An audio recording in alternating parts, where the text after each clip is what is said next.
Bonjour à tous, bienvenue pour l'analyse d'une nouvelle stratégie CFD Performance. Aujourd'hui, c'est rose sur le DAX que je vais examiner avec vous. Pour mémoire, l'évolution du DAX sur les 10 dernières années, une hausse soutenue de 2004 jusqu'en moitié 2007, puis la grave crise baissière due au subprime jusqu'en début 2009, avant un rebond convaincant qui nous ramène proche des plus hauts à mi-2011, la crise de l'été 2011 qui est rapide mais extrêmement violente, et puis depuis un marché aussi extrêmement convaincant depuis septembre 2011. Voilà pour le DAX. Maintenant regardons la courbe de performance de notre stratégie rose, donc une courbe plus que convaincante avec des hausses très régulières et quelques accidents historiques. Alors c'est intéressant également, c'est un point sur lequel je vais insister dans cette vidéo. On peut constater que c'est une stratégie qui a très peu de défauts et pour autant il peut lui arriver de trébucher de manière assez importante par rapport à son historique. C'est important d'essayer de penser comment nous aurions réagi si on se retrouve dans cette situation-là avec une stratégie en live. Les gens ont tendance, dès les premières paires d'une stratégie, à décider qu'elle ne pourra plus jamais gagner d'argent. Pourtant, là, on a un exemple patent avec un démarrage à 60 000, on monte à 100 000. Et puis ensuite, un très important drawdown avec un point bas aux alentours de 90 000, donc avec quand même 1000 points de perte sur une stratégie qui n'est pas du tout habituée à ce type de comportement. Et pour autant, ça ne l'a pas empêché derrière de repartir, d'effacer tout et d'aller encore plus haut. Elle vit une nouvelle secousse à ce moment-là, et puis une petite ici, et rien depuis 2010. Alors, ça montre qu'on ne peut jamais dire jamais, et que tout peut arriver en bourse, et que la plus régulière des stratégies peut avoir un gros accident. On regardera dans le détail ce qui s'est passé à ce moment-là. C'est une stratégie qui passe 60% du temps dans le marché, c'est pas mal. On verra la logique après. Les positions à la hausse sont très raisonnables. On s'aperçoit que les problèmes sont dus essentiellement effectivement sur les phases haussières. Pour autant, je vous rappelle que dans toute cette phase-là, le marché a été plutôt baissier dans toute cette phase-là. Donc en fait, qu'est-ce qui s'est passé? Très certainement, on verra dans le détail, mais il se peut qu'il y ait eu des ouvertures extrêmement violentes lors de la crise des subprimes et que la volatilité du marché exacerbée a fait des pertes beaucoup plus importantes que le reste du temps. Voilà ce qui arrive.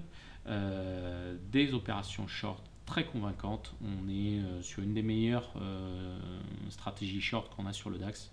Au-delà de 120, en partant de 60, c'est vraiment très convaincant. Et puis surtout avec une très belle régularité, quelles que soient les conditions de marché haussières ou baissières. Donc c'est vraiment une stratégie homogène dans les deux sens. Donc ça c'est bien. On s'aperçoit en nombre de trades qu'on est relativement faible, des taux de réussite tout à fait normaux, mais ce qui nous donne un average trade très important, presque 6 points, c'est vraiment sur les longs, et plus de 6 points sur les shorts, c'est vraiment très bien. En revanche, un ratio win-loss qui n'est pas très à son avantage, tout simplement parce qu'on laisse courir les pertes.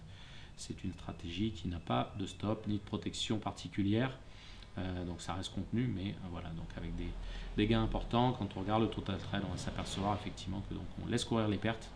C'est grâce à ça aussi qu'on peut avoir des gains. Et puis forcément, quand le marché est très volatile, on a des choses particulièrement significatives. Donc on s'aperçoit que sur les outliers, c'est-à-dire les positions qui en sont à plus d'un écart type de la norme, on n'a rien de très particulier, avec simplement 60 sur la totalité des gains, alors qu'on a un total de gains qui est, on part de 60, on monte à 230, donc c'est très convaincant, 170, donc moins d'un tiers sont dus aux outliers, c'est une bonne nouvelle. Ça montre la régularité de cette stratégie. Maintenant, comme on l'a dit, on va aller regarder un petit peu ce qui s'est passé là-dedans pour comprendre comment on a perdu de l'argent à ce moment-là. Bah, tout simplement que la stratégie, comme on l'a dit, elle n'a pas de stop, donc quand elle entraîne, malgré tout les positions ne sont pas très très longues, mais il suffit qu'il y ait une succession de positions perdantes, et on voit là, contrairement à son habitude, que cette séquence s'est mal passée. A l'inverse, alors on reconnaît une stratégie de tendance, c'est-à-dire que dans les accélérations haussières, elle prend position à la hausse, ici. Et à l'inverse, comme souvent sur le DAX, on a plutôt un comportement de contre-tendance ou d'habitude de marché sur les signes short. Là, en l'occurrence, il s'agit d'habitude de marché, c'est-à-dire que quand le marché ouvre trop fort, le matin, elle a tendance à shorter pour travailler sur un repli dans le début de journée et puis elle coupe ses positions à moitié de journée. Donc elle travaille vraiment sur cette habitude de marché. Donc effectivement, là encore, si ça ne se passe pas sur les positions short, c'est à son désavantage. En revanche, quand ça se passe bien, ça donne quelque chose dans ce genre-là. Donc forcément, c'est beaucoup plus simple. Donc là, il n'y a que quelques positions. Je vais compresser un petit peu l'écran. Voilà.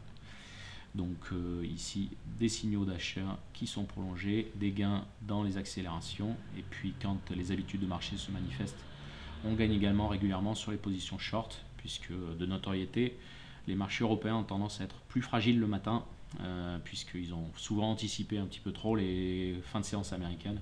Et donc le matin, on a tendance à consolider un petit peu. Donc c'est une habitude de marché, c'est intéressant parce que c'est un comportement qu'on voit quelles que soient les conditions de marché, pas seulement dans les marchés haussiers, mais aussi dans les marchés baissiers. C'est toujours présent, donc ça permet une grande régularité de la performance. Voilà, donc stratégie très intéressante au niveau de la diversification. Je vous remonte la courbe de performance et merci beaucoup d'avoir suivi avec moi le détail de la stratégie rose qui trade le DAX pour CFD Performance. À bientôt.